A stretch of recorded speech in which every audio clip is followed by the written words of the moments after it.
an honest read on it. It's trash. It's flaming hot trash, garbage, vile, horrifyingly bad cinema of the highest order. It is so grotesquely inappropriate on such a, I cannot believe that this right here is responsible for potentially destroying and damaging multiple careers. We're talking some of the famous, most biggest entertainers in the world.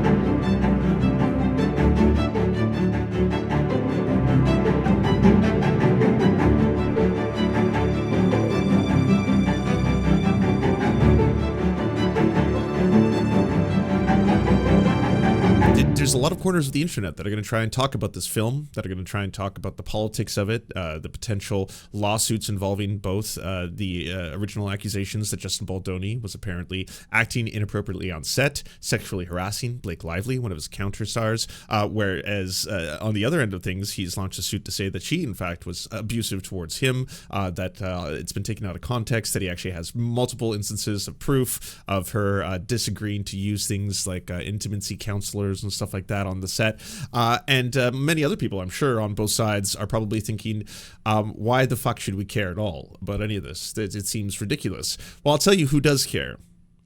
Candace Owens and Brett Cooper and a handful of other very far-right extreme commentators, normally relegated to politique and stuff like that. Suddenly, they're putting out videos on this. I'm hearing from people who do not follow politics at all that some of the best, and the most viral, the biggest views breakdowns of this entire spectacle right now are being done by Candance Owens. And if this is the first place on the internet where you were learning about any of this and you don't even know who Candace Owens is, I have bombshell revelations you will not hear anywhere else on the internet about Justin Baldoni, Blake Lively, even T Swifty. Yeah, she's involved in this too, all related to a one Candace Owens, who now apparently is the internet expert on the entire fiasco. Or drama, or whatever you want to call it. Candace Owens, the same Candace Owens, to be that's someone who normally isn't allowed to be on a lot of these same areas, platforms. You know, a lot of her hate speech, because she is a prolific person who espouses a ton of hate speech, isn't allowed on TikTok, is not allowed on Instagram Reels, it's not allowed on even on Red Note or any of the other alternative apps that people are using these days, for good measure, because again, she says some pretty incredible and intense hate speech. But yet on this topic, she has found an in, as have a lot of the other right-wing commentators. And guess what? In the same way that men have been very successfully recruited in very large numbers to the right, to the far right, as a direct result of course, them listening to Joe Rogan's, them listening to Theo Vaughn, who might have on some guests who start talking about some of these topics. So they might actually look up some stuff related to Red Pill or Andrew Tate or stuff like that. And then all of a sudden, this is something that concerns them. They get deeper and deeper and deeper into a world of right-wing radical extremism, eventually MAGA, stuff like that. Well, we also have pipelines for other people who might not be interested in certain topics related to masculinity, male growth, building, bodybuilding, shit like that. What if it is just that you happen to be someone who is interested in cinema, or someone who wants to watch a sexy movie, a sexy getaway film, you know? That's one of the weirdest things about this entire controversy is, guess what, folks? I watched it. I watched the film. It ends with us. I watched the whole movie, start to finish. One of the few people I think who has, who might be speaking on this topic, and I'll give you an honest read on it. It's trash. It's flaming hot trash, garbage, vile, horrifyingly bad cinema of the highest order. It is so grotesquely inappropriate on such a, I cannot believe that this right here is responsible for potentially destroying and damaging multiple careers. We're talking some of the famous, most biggest entertainers in the world are almost on the verge of having their goodwill. I'm talking about Taylor Swift and Ryan, both of them at the top of the game. We got damn fucking Deadpool, Marvel's comedic superhero, and you know, Vancouver, BC, Canadian pretty boy, alongside the world's biggest pop star, Taylor Swift, and all of them for this. Honestly, I've never seen anything I think quite as tone deaf as a film centering around a topic that's very, very serious. Content warning, everybody. It's about domestic abusers. It's also about a rapist. Yes.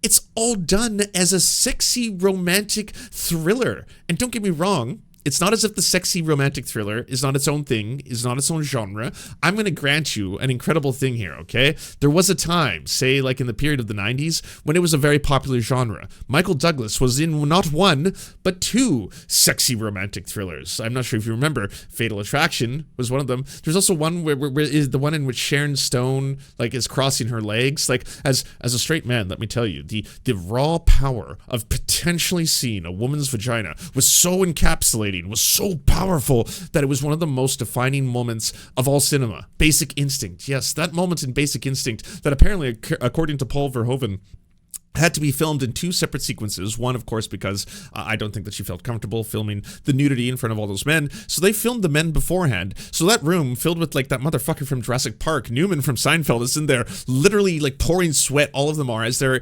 interrogating a woman. This is a criminal investigation. She could be a potential serial killer or murderer. She's also highly intelligent and she has studied psychology. So as part of all that, they're all just sitting there like, what do you know when you're not telling us? Meanwhile, like, you know, pans over to Newman who's like pouring sweat. He's like, you might see it. Oh, the power of the vagina. And like that, okay, there was a whole thing. I'll grant you. Same thing with Fatal Attraction. I'm not saying that there has not been an attempt at the sexy thriller, but I'm just saying for a film like this that specifically is based on a novel, I've not read it, but I know that it's also about domestic abuse, domestic abusers, the pattern of abuse, how getting out of the cycle of abuse can be very, very difficult. And the whole thing from start to finish, it feels as if this is like a real like wannabe knockoff of 50 Shades of Grey style of stuff, where it's like, if you didn't know, 50 Shades of Grey was actually originally fan fiction, vampire fan fiction. I know, it's just so strange, but Twilight fan fiction evolved into 50 Shades of Grey, which evolved into the 50 Shades of Grey franchise, which evolved into this whole thing where I guess the more PG, but in the unhappy marriage among us, can go to see a film that's, ooh, a little bit risque. This is, what is it? It's about a billionaire, but he's into BDSM, and he also has a monstrously beautiful penis, and he knows how to use it, and oh my god, this is all interesting, intriguing, all that kind of stuff. This is one of those films that plays in which, like, obviously, it's filled with what are supposed to be very sexy people, sexy characters, and look how romantic they are, and how in love they are, and how much sex they want to be havings with each other, and all this kind of stuff. That's how a lot of it plays out.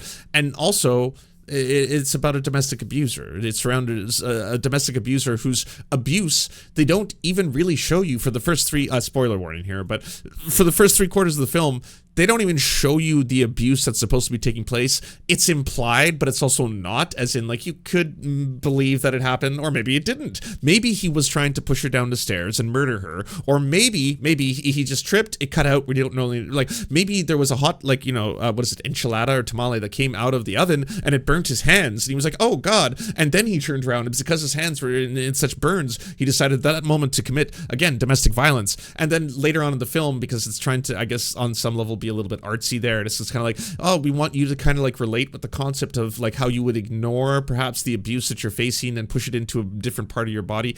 And then it's like, you can't have it all right? You can't have a tone-deaf film that is completely about like how these super sexy people, actually one of them happens to be a violent domestic abuser who also, and again, content warning as well as spoiler warning here, is a rapist. He also rapes the other character. But then that all just kind of disappears in terms of like, these are really bad things, and then it transfers in the last act to what if they were actually like together and they had a family, and well, maybe they aren't in each other's lives, but it's important that we show him seeing some regret for the things that he's done. I was like, this motherfucker should be in jail. He should be in prison. He not only tried to murder her multiple times in the film, but he also sexually assaulted her, and she's carrying the child to term, and he's in there building the crib, and like this nice music is going down, and there's like this lighting on him, and he's supposed to still look all like sexy, and it's kind of like, you know, now he's in like dad build mode, like, you know, muscles and like sweat, and he's like, yeah, I just deeply regret some of the things I was doing back then.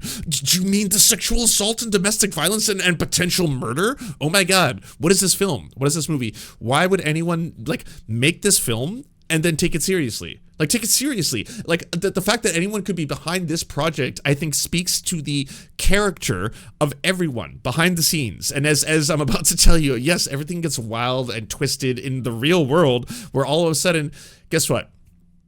There's no such thing as a perfect victim. So, without question, if it turns out to be completely true, because again, everything is alleged, but without question, if it turns out that one of the two stars, the both writer and the guy behind this movie, Justin Baldoni, who is obviously one of the sexy, attractive co-stars of the film, if it turns out that he, in fact, was on the set and he was either taking scenes way further than they'd ever discussed or were comfortable with, talking in a sexual nature when it was not called for, often describing the own personal and intimate sex he was having with his wife, walking in on her when she was not comfortable with it, hiring his own personal, friends to be parts of the scenes where they would see her in sexy or revealing poses. If any of that turns out to be true, obviously, even if Blake Lively is scum, there's no acceptable excuse for any of that.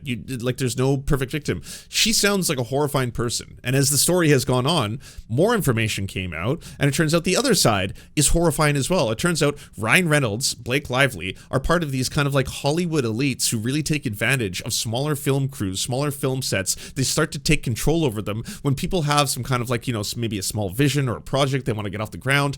In come these Hollywood insiders who have so much power and so much control over a lot poorer people that they can start to manipulate the entire project, take it over, and turn it into their own. And that's where you get the delulu, in that films like this, projects like this, they shouldn't really be surrounded by people who think they're doing something noble, but they do. Why do you think people condescendingly think of Hollywood, a place that is so rife with abuse and malpractice and taking advantage of other humans? It just doesn't make sense that y'all also think you are the saviors of mankind. When they're singing those songs together, imagine all the people. You're y'all are bad. You're bad people, But there are two lawsuits that are taking place. One in the case of, and I will continue to say this, if it turns out that Justin Baldoni was a horrifying and abusive asshole, fuck him. He does and seems like a horrifying and abusive asshole in terms of his necessity to build a project or do a project like this in any regard and take it seriously, when it is, again, one of the most profoundly tone-deaf films I've ever seen in my life, related to topics of abuse, related to topics of sexual assaults, related to topics of domestic abusers. The whole thing, again, I cannot for the life of me understand why people were willing to fucking consider this. And it did well, by the way. I had to look it up, but the film actually did good. It's not like it did bad. That's a completely separate thing from the predatory nature of someone like Ryan Reynolds, of someone like all of these Hollywood elites taking on or trying to control smaller projects for their own financial gain and take them over. Two things can be happening, two separate stories. The right are jumping on this specifically because they think it's an opportunity to, once again, what are really galvanizing moments in internet history? Think of some of the biggest ones, right? Gamergate, a huge moment in which a whole bunch of people came forward and found a marketable way to get a lot of people interested in something that is deeply misogynistic. But you don't want to say out loud it's deeply misogynistic. You don't want to come at that angle because that just sounds bad. So you tell everyone it's about ethics and gaming journalism.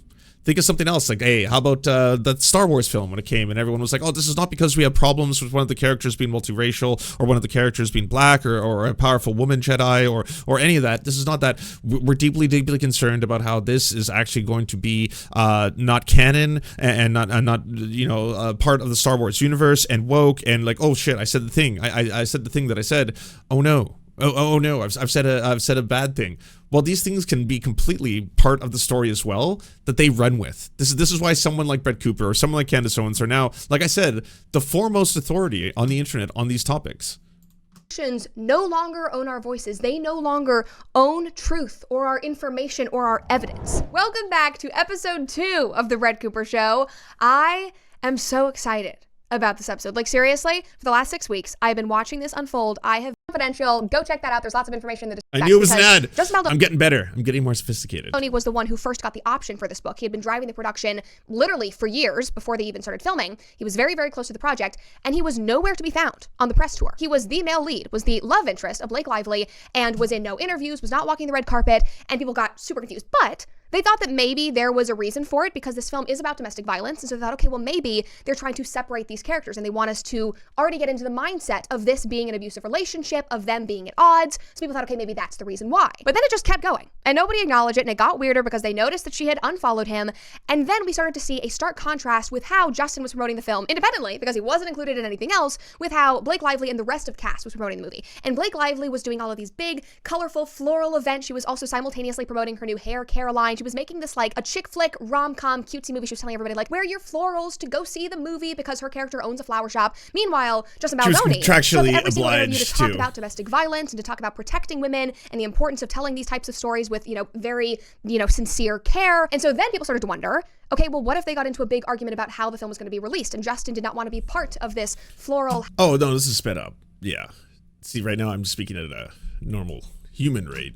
And then this is 125. Yeah, it's not to make her sound or appear more like Ben Shapiro. Those have to be separated ideas now because effectively she no longer works for the Daily Wire.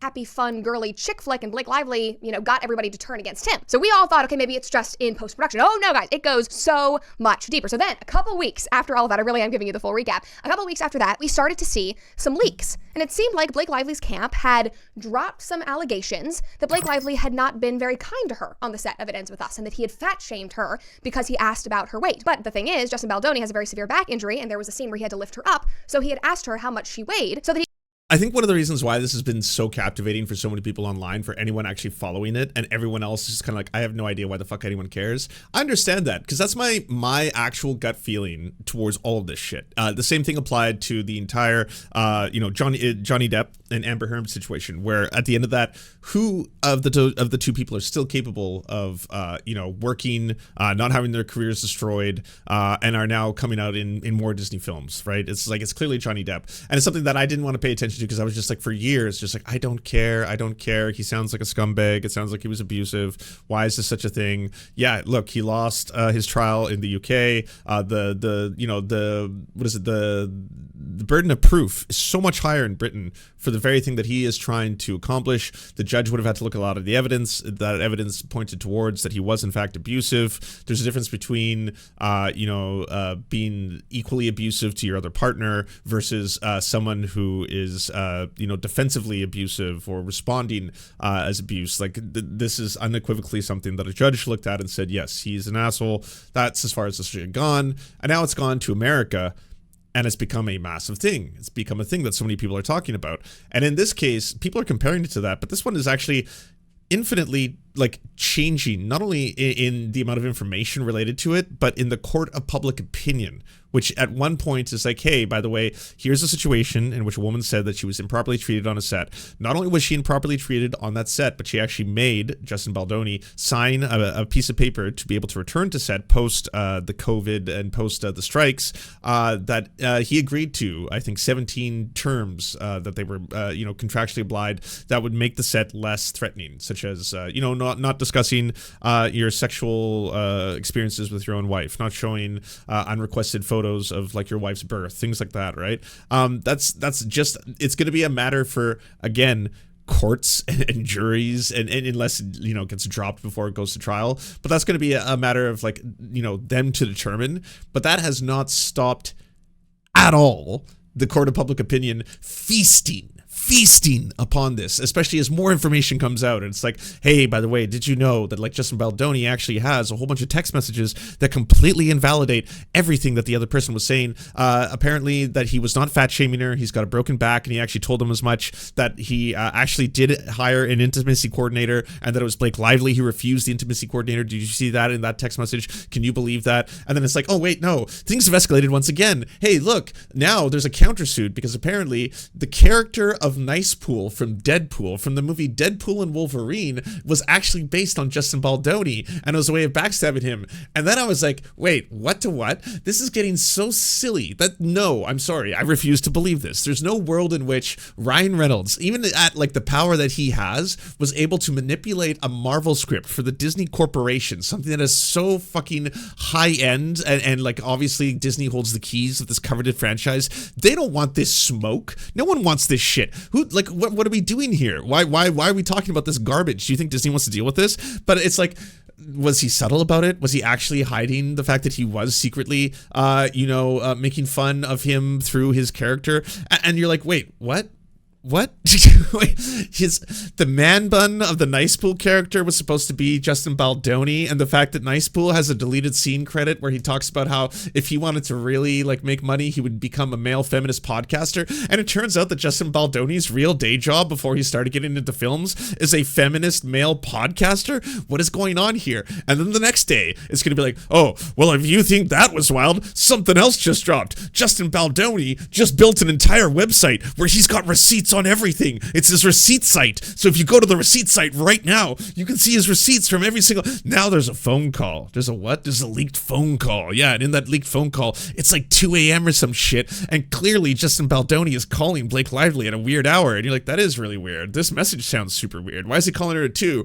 Oh, that's fucked up, right? Well, you know what the twist on that is? Apparently, she was texting him at like 1:40 a.m. Yeah, I had to learn all this shit, okay? I was trying to figure out why the fuck is Candace Owens popping up on all of these different forms of media. How is Candace Owens indoctrinating so many people right now to horrifying realities on the right? It's all through this. It's just she has found a very, very lucrative, and so has Brett Cooper here, vector to bring in people, to bring in so much folk where they're now just going to be sitting there being like, so wait, who's the bad guy? What? And is this about DEI? Are you saying DEI is the cause of all this controversy? Is this what Hollywood is doing to us? He could then go to his trainer and make sure that he could safely and properly lift her, since he could barely do anything with his back. So we learned that that was a bunch of hocus pocus and was just ridiculous. And then people started seeing Blake Lively's attitude in interviews. And not only was she being flippant about the story and talking about florals and silly things and promoting her hair care and being like, oh my God, look at my hair, it's so amazing, whatever, look what I'm wearing.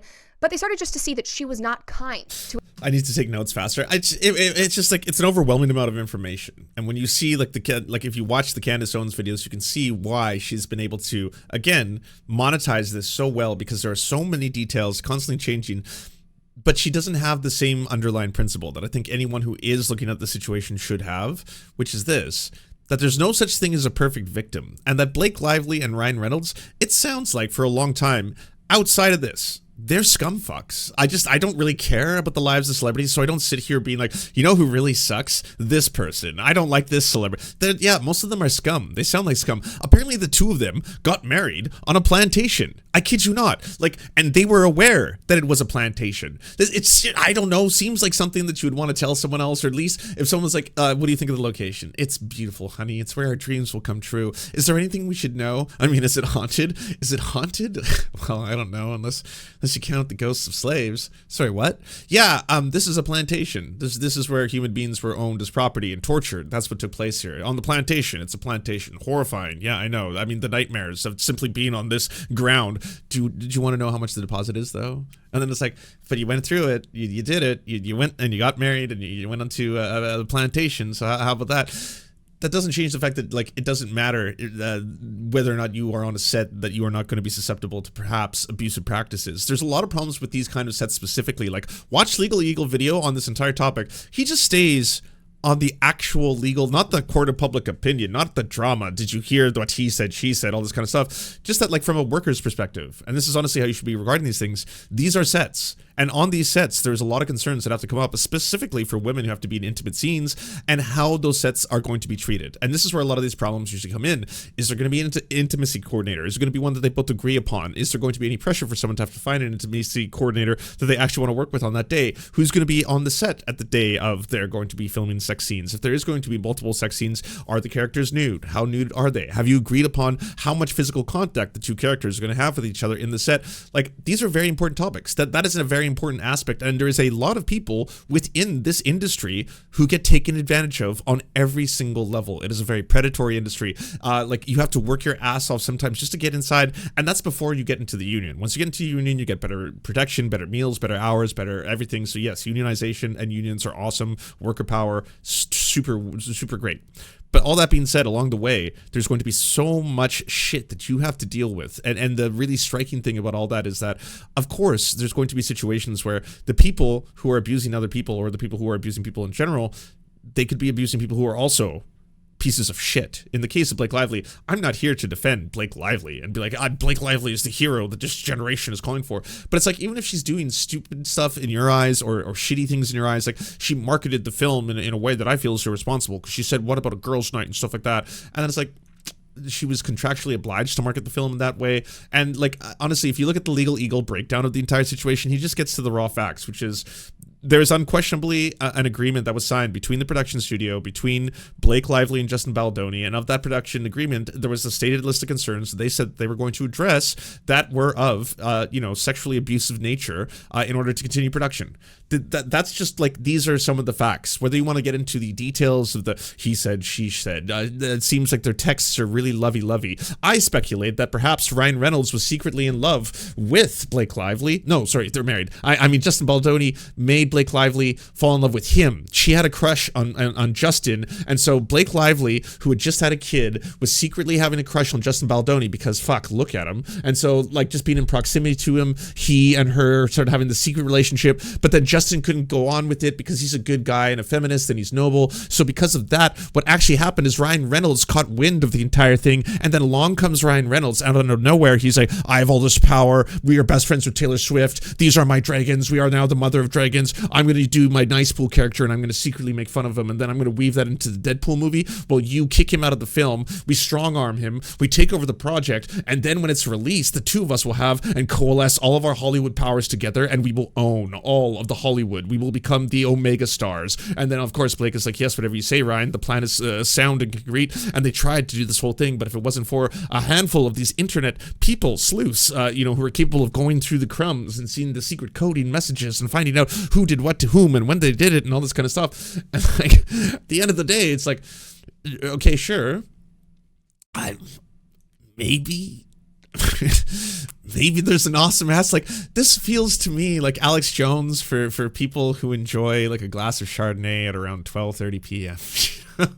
people who just like their little afternoon mimosa, and then maybe want to go and then just straight on to the internet conspiracy side of things. But you don't want to read about like the lizard people controlling the universe or stuff like that. You want to read about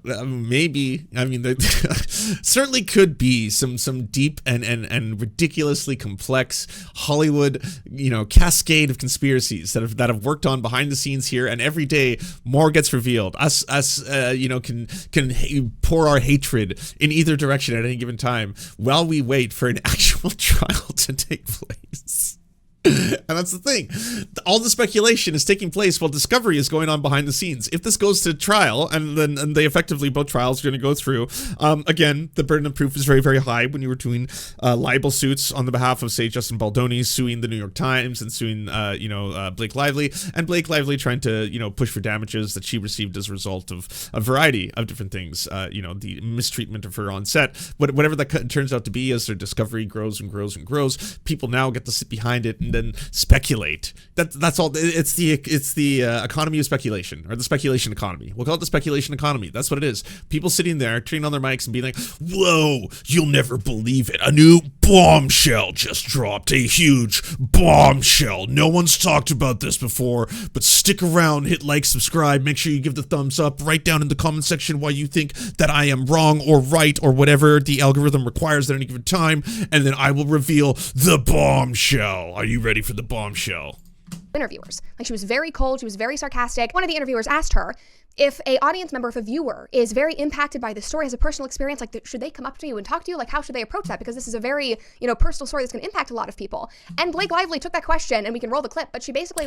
Oh, yeah, you'll never believe this. So they've actually gone through the trouble of looking up all these old clips of Blake Lively. Turns out Blake Lively may not be a good person. I know, shocking. And the more of the clips you see, the more it starts to get into your brain that she's in fact a malicious person, a liar, almost cruel, mean to her own staff. And you know what? In a lot of the clips, she does sound like a dick. She sounds like a raging dick. She's just like there being like condescending to employees, to staff, to stuff like that. Sure.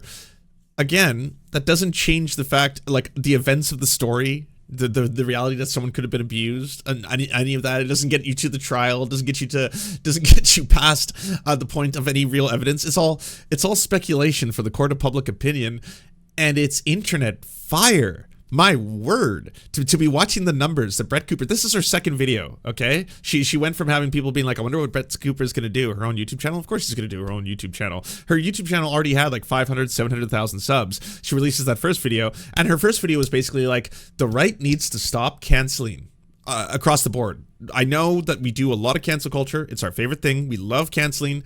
But right now, just hold off because we are winning. We are doing awesome. So maybe just let people through the gates, you know, here, except for Anna and Jake. They're not allowed. But everyone else, stop canceling them. You know, Whitney Cummings, she is trying her best. She is giving us very cringe dad jokes. And she's signaling to us that she wants to join our ranks. She's giving us racism. She's giving us transphobia. And you know, being like, wink, wink. So that's enough for me. Let her in. This is good. Second video, all about how Blake Lively ended her own career.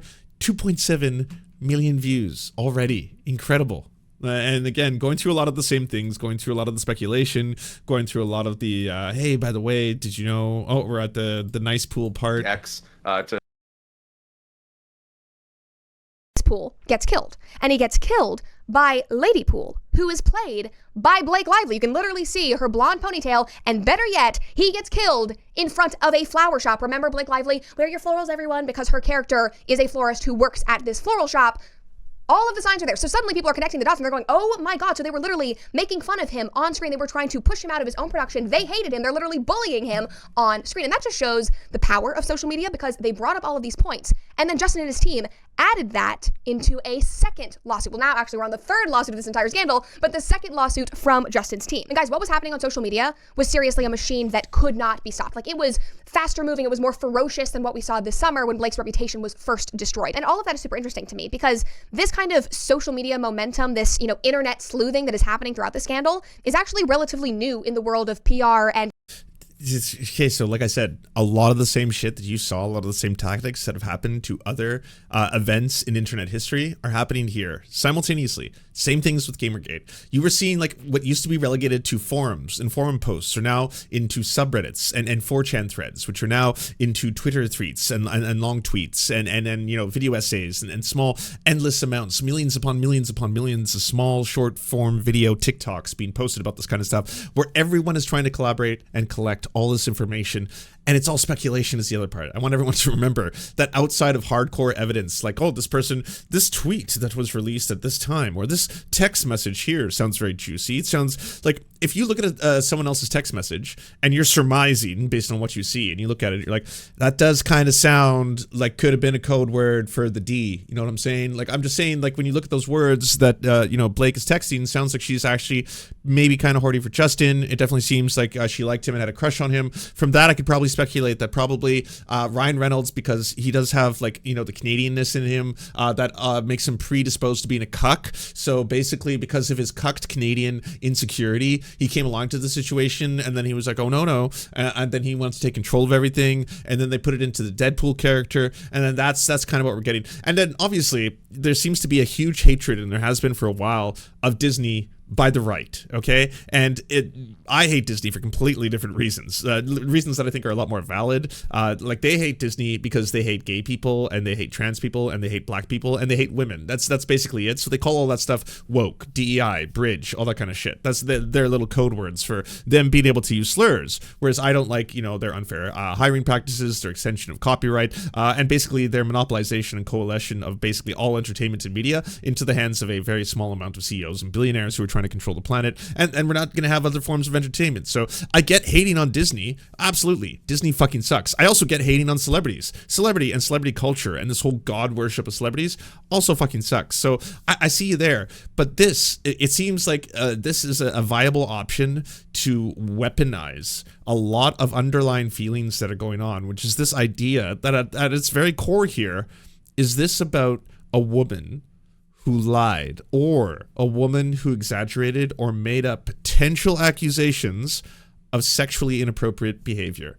And because of that at its core, everything that comes out from it, everything that grows from this is the thing, and this is why right-wingers are using it so well right now. If you want to talk about media analysis, if you keep asking and bringing up things like, hey, by the way, where's the Joe Rogan of the left? Why doesn't the left have a Joe Rogan? Yeah, Pod Save America, all these other people, but they're not like a Joe Rogan, 11 million viewers. How do they do this? Is it through Turning Point USA? Is it through their reach out programs? Is it through this?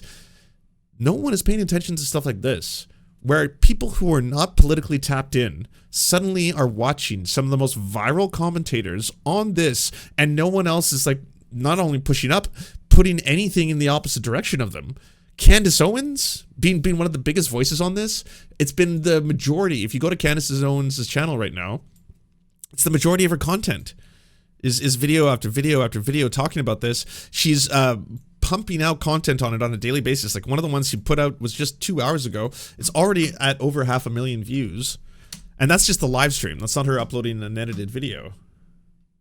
Going, when is the next Becoming Brigitte episode dropping? Tomorrow? Don't worry, it just takes a ton of research, so sometimes we just have to take a break to make sure that we are getting everything correct. Also, those of us who are obsessed with the Baldoni case, we have a few updates for you today. I told you guys in the last episode about this case that more lawsuits were coming. Well, one of them just dropped against Blake Lively, and it is also for defamation. We're going to talk. So in terms of tactics and in terms of like the weaponization or indoctrination that a lot of the right does, this one, it's honestly so well done, so effective, getting millions upon millions of views, showing up in people's TikToks. There are people who are not political who are showing you Candace Owens clips and reacting to Candace Owens clips because she is right now the guru of this entire situation. Like she's one of the people who's like, you know who's one of the best online apparently political commentators on this whole thing?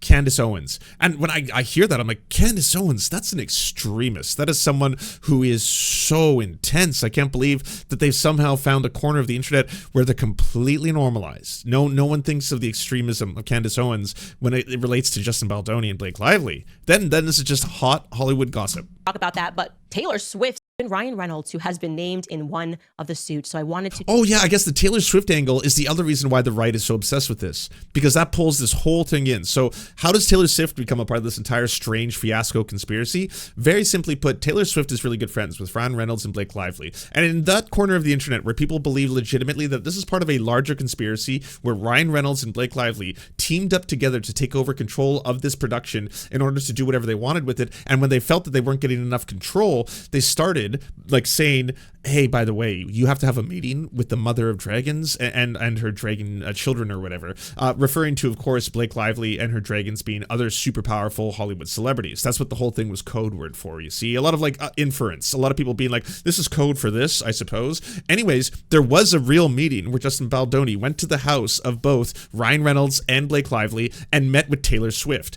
And at that point, they were apparently, and this is all again, people speculating, but in that meeting, apparently, they were telling them that these were the changes that were going to be made to the movie. This was the changes that were going to be made to the script. And at the end of the day, you have to either be with us or against us. And Justin Baldoni, being this, small internet feminist podcast guy, goes in there with all these A-list Hollywood celebrities and is inside the room and is just like, holy shit, that's Taylor Swift. Holy shit, they want to take over the movie. What do I do? What do I do? And apparently at that point he broke. He was just basically like, he was willing after that, after meeting with the dragons, to suddenly do whatever they wanted and let them take over the entire project. And to all of this, because this is what like a lot of the conspiracy theories have now centered themselves around, because this was a rabbit hole to go down to see all these different corners of the internet. This was all over a movie that is so fucking bad. Again, the movie is so bad. It's such a bad film. It is mind-blowing every single time it comes back to it. At its core, the thing that is dominating so much of online media discussions, conspiracies, people are just going so wild for this. They are like looking in frame by frame at this shot, at this moment in time, when you see Blake Lively and she turns ever so slightly. Did you see the way that she looked, but the corner of her eye looks to the right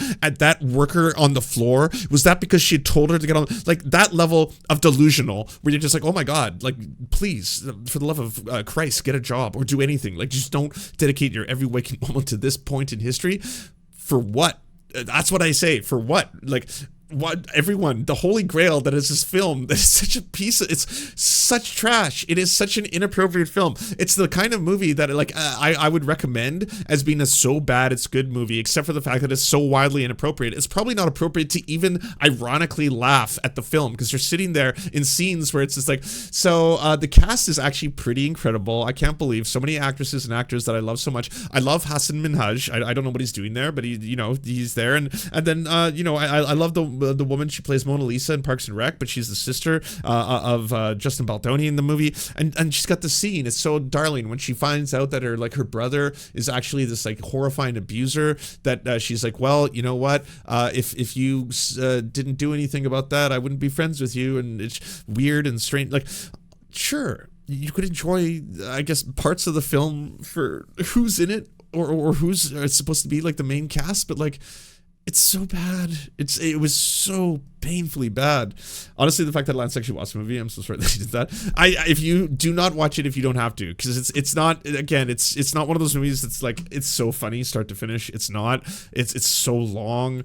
But it again, I've never understood why there are movies that want to do and talk about serious topics like domestic abuse, sexual assault, impregnation as a result of sexual assault, the morality of what to do if one has been impregnated as a result of sexual assault, and moving forward with that, the trauma, the cycles of abuse, all those very serious, incredible. Jenny Slate, thank you so much. She's awesome too. So many awesome people somehow got convinced to be in the cast of this film. But anyways, like very serious topics. Why deal with it like this? Like, why like this? Tell you guys that. Stage a boycott. So all that is happening, and now let's watch him retrospectively in an interview. Take a listen. Congratulations, we do. Look at, first of all, the brooch, everything is on point. I can't claim any of it. I was dressed by wonderful women. Oh my God, and you look amazing. I'm gonna bring you a little closer because I'm starting to get snagged. Okay. You have made it happen. I mean, this was no easy feat. It is a beloved book from the beginning till right now at the end. How does it feel to take that all in? I'm a little speechless. It feels very surreal. I probably should have gathered myself before I stepped on the carpet and took all of this in. I'm just grateful. I'm grateful to Colleen for trusting me, for writing such a beautiful book. I'm grateful to her mother for allowing it to happen, because really this was in honor of her mom. And I'm grateful to Blake for just being a powerhouse of a performer and an amazing collaborator, and just all the people, the crew. I just have my wife. None of this would have happened without my wife, who did that invisible work of being with the children while I was able to make this movie that doesn't get celebrated nearly enough. And I don't know, I'm just kind of speechless, and I'm just excited for it to be released in the world. Yeah, I mean, it takes a village, like you said. Did I see, this is a family affair for you as well. Did I see your dad as well here? My dad and my mom are here, my aunt, my uncle. All my going to uncle the who basement. never shows up to anything. He's never even been to New York. And my cousin who just lost her husband. And this is a family affair, and my best friends are here. And, I think all of us it just took a village to make this film. And I feel loved and supported and grateful. It's unbelievably infuriating and frustrating, and also in a weird way you respect it. It's who I want to be. I want to be this person who in moments of extreme cruelty finds gratefulness, finds elements of gratefulness, but I am not capable of being that way in the third trimester of pregnancy, right? So I'm just enraged on his behalf, and I can't believe it. And there is a strength in that. People are right to say there is a strength in restraint. There is a power in being grateful in these moments. So please, everybody, pay attention to what is going on here. I'd say in general, because if you want to talk about a way of indoctrinating or recruiting people into more extremist ideologies, look no further than the idea that Candace Owens is now speaking on this topic, taking something that is going incredibly viral online without any baggage that comes with any of this. Like, no one has to sit here and suddenly be like, who exactly is Candace Owens? What are some of the things that you learn if you were to listen to Candace Owens? I mean, we could start with this. The bombshell actual truth of Candace Owens is that if you hadn't caught some of her other prior work, well, one of the things that it includes is knowing whether or not the president of France, Emmanuel Macron's wife, has a penis. That is one of the other pieces of investigation that Candace Owens has dedicated a lot of her time to knowing. She has tried to really investigate whether or not she in fact has a penis, has secretly had a penis. She wants to know not only the dimensions of that penis, but also the history of how the First Lady of France for so long now was in fact a man. This is Candace Owens, it's not me saying this, that she is in fact a man and has been hiding in plain sight as a man with a penis, and there's an entire conspiracy to protect that within France. It's deeply embedded within their society, and it's a perversity that has to obviously be eliminated from this earth. Yes, that's Candace Owens. This is the kind of stuff that she's doing, honestly, the kind of stuff where she basically thinks that gay people are abominations, are sinful, that they're going to hell, that trans people need to be eliminated from society. That's Candace Owens. That's who this is. So again, for the majority of people who would have no idea, who would just come along and be like, oh, Candace Owens is talking about faith, about family, and using this situation to really weaponize these topics. Because ultimately, this does seem like a man now. This Justin Baldoni, he happens to be a family man, a married man. He cares deeply, it seems, about both the love of his family, perhaps even a spiritual connection to God. I don't want to talk about too much about what his potential faith or what role it might play in all this, but it seems like yet again a man has been taken advantage of by a again Hollywood liberal elitist perverse woman who is trying to manipulate him, and obviously this is a very tragic event. And at the same time, do not think about or look up any of the other shit that Candace Owens does, says, or investigates.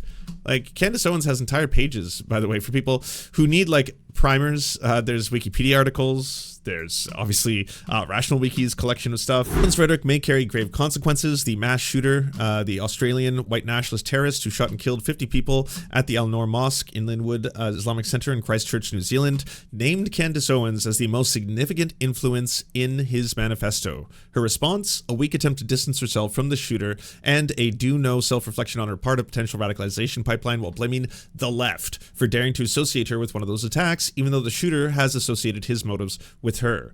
Response, quote, lol, fact, I've never created any content espousing my views on the Second Amendment or Islam. The left pretending I inspired a mosque massacre in New Zealand because I believe Black America can do without the government handouts is the richest reach of all reaches. Lol. In a later post after receiving fire for her lol tweet, she perceived the critiques as a sort of defamation and doubled down and threatened lawsuits for the idea that her content may be harmful.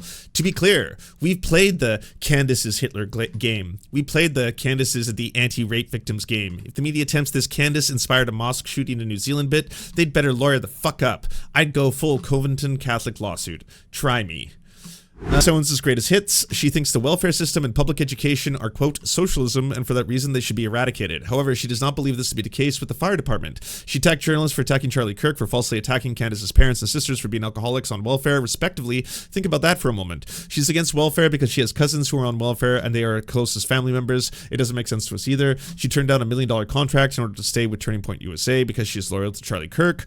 She thinks the Me Too movement cheapens female survivors of rape. This probably has something to do with the fact that she's against welfare because of some of her most family members are on it. That's also weird. She condemns CNN for suspending an alleged sex offender. Paris Denard, the alleged sex offender in question, has even admitted to sexual harassment allegations against him. Nevertheless, Candace Owens felt it was appropriate to compare his suspension to public lynchings because he happened to be a black Trump supporter. It doesn't help that Candace Owens prayed a domestic abuser for being a black Trump supporter immediately afterwards. Candace Owens continues to host anti-LGBTQ plus rhetoric.